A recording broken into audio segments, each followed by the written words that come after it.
global happenings today. We communicate, we analyze global news. Stay tuned. Hello, beautiful people. Welcome back to our channel. From the feelings we are getting right now from Rivers State, similarly, Fubara, the executive governor of Rivers State, have decided to join the Pepper Dem gang. You're going to find out in the moment why, as Martins Amaewhule and the ProWike, the ProWike local lawmakers are not finding this latest move very funny at all. Well, before we go to the news proper, kindly subscribe to our channel. Now, according to the news, Rivers State Governor similarly Fubara is set to present the 2025 budget. The proposal is actually proposing to the State House of Assembly, now led by the Speaker, Okechukwu Okojumbo. Now, the budget presentation slated for next week marks a crucial step in Fubara's administration as he seeks to outline the fiscal roadmap for the upcoming year, focusing on economic growth, infrastructure, and social welfare. Now, Governor Fubara has reportedly prioritized sectors such as education, healthcare, and road infrastructure, aiming to address long-standing challenges and propel Rivers State's development. Let me quote him word for word. So, we are committed to providing a budget that reflects the need and aspiration of Rivers people, Fubara said in a recent statement. Now, our administration has consulted extensively to ensure that this budget will address both immediate concerns and long-term growth objectives. Now, the 2025 budget will be the first presented to the newly constituted assembly under Speaker Okojumbo, who assumed leadership following a recent reorganization within the House. The Speaker has expressed his readiness to work collaboratively with the governor to review and approve a budget that supports comprehensive development across the state. Governor Fubara's commitment to transparency and accountability aligns with our goals in the assembly, Okojumbo said. We are fully prepared to scrutinize, debate, and ultimately approve a budget that will drive growth and improve the lives of all Riverines or Rivers residents.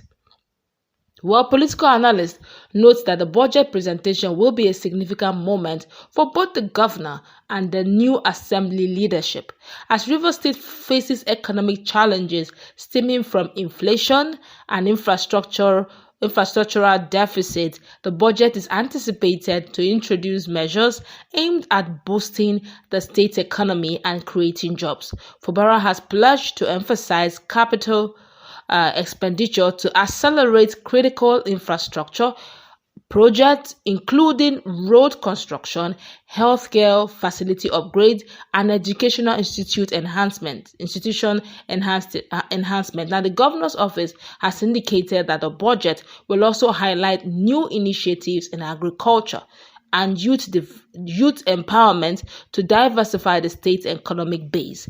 The Rivers State government has called on citizens to follow the budget presentation closely, underscoring the administration's commitment to openness. The Assembly's review process is expected to be robust, with legislators pledging to ensure funds are allocated responsibly and efficiently to foster development.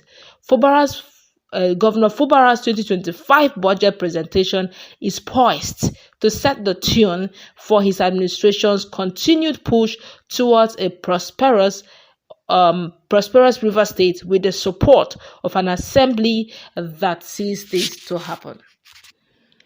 With an assembly committed to delivering on the people's mandate, my colleague is in the house. One of the major things that Fubara said that caught our attention is the fact that he said that they have infrastructural deficit. I stand to be corrected, though. One of the nicknames of Wike then, when he was the governor, and now that he's an FCT minister, is that they called him Mr. Project. They didn't call him that name in vain. It's because he was commissioning project back to back. Is it possible, in all honesty, that all of a sudden there seem to be infrastructural deficit? That's one. Secondly, Martins Amaewhule and his team are insisting that the 800 billion naira 2024 budget must be re-represented in his own assembly that whatever that was presented was fraud, it was not acceptable, it was not legal, it was not constitutional, and hence they are just spending Rivers money without approval. And now Fubara is behaving as if he's not noticing that there's an assembly like that. He's even moving ahead to 2025 budget. And if you ask me, it's quite early because he's not doing anything wrong, And why I'm saying that is because, unfortunately, the committee of friends, or call them ex-lawmakers, are only running helter-skelter. Let's go by the law. And we've been rehearsing this over and over again, that Section 109 had clearly spelled that if you cross-cap it automatically. So what Fubara is trying to send out as signal is that I still maintain my stand. I follow the Constitution. These guys are no more. So as long as INEC has refused to go by the provision of the Constitution, the available number of lawmakers who are, right now standing, they are the people I'm presenting this budget to. One question. Shouldn't he have waited just a little longer, judging the fact that INEC, reluctantly agreed that all by-elections, they're looking at, hosting or doing all of organizing such by-elections by mid-December. And he's trying to, Fubara now is trying to present his 2025 budget. If it's mid-December, shouldn't it have been very nice to just wait, let them fill up the whole spaces so that by December or January, when the elections are properly done, everything won, then they can now present the 2025 budget proper. We are still in 2024. Though it's early enough, it's good enough, but there's still enough time for 2025 budget to be presented. No, you may say there may be enough time, but, the House of Assembly has their own part to play when it comes to the budgeting. They have to deliberate on it. Ordinarily, you are supposed to give them 3 months before the new year start. Don't forget that we're talking about 2025, and it is barely, barely 50-something days away from, 2024, away from today, you understand? So, ideally, this kind of thing should have been done some 3 months ago. So, you give them enough time for them to do, because we're talking about budget, and that budget is 2025 budget. Being 2025 budget is expected that it is going to kickstart on the first day of the month. It's the first day of the month, So by the time you are going to, FAC meeting and you are being given money to spend, you are so sure that I am spending it in sync with the budget. You understand? So I don't think there's anything wrong in him doing that.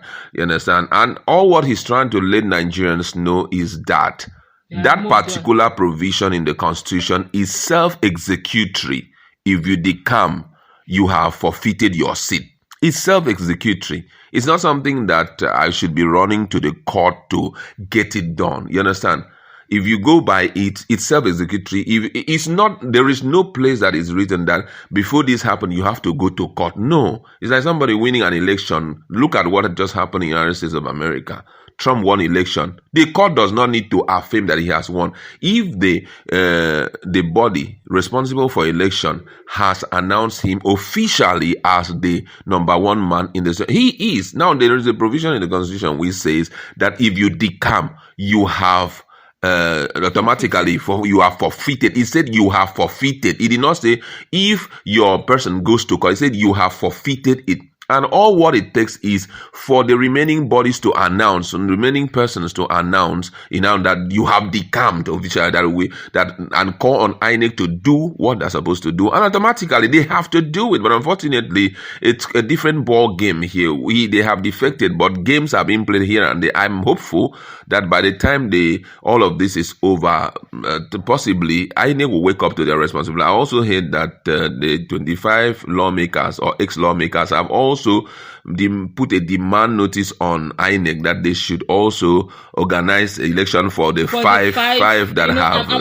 And it's so funny, you understand? I'm curious. Sorry to cut you. I'm curious. I want to know the grounds. I want to know what INEC will do. Is it going to Are they going to organize for 5? Or are they going to organize for 25? That's what they've heard, that INEC had talked about the issue of organizing elections. So they want to shoot it in immediately, so that let it be as though these other guys are the ones who are the escapees of the House of Assembly, because according to the provision, if you stay out of assembly for a period of time, I think 155 days or so, then automatically your seat will be declared vacant. You understand? So they are pretending as though they have been in existence, but come on, they are not. These guys never defected. They are still in PDP and they are holding their own session. So whether we like it or not, they are non-existent. And I'm hopeful that INEC will do the needful, because this is following the law. The law should be superior to every other person. That's just my standpoint. All right, let's say it plays out. Nigerians are truly watching to see which amongst the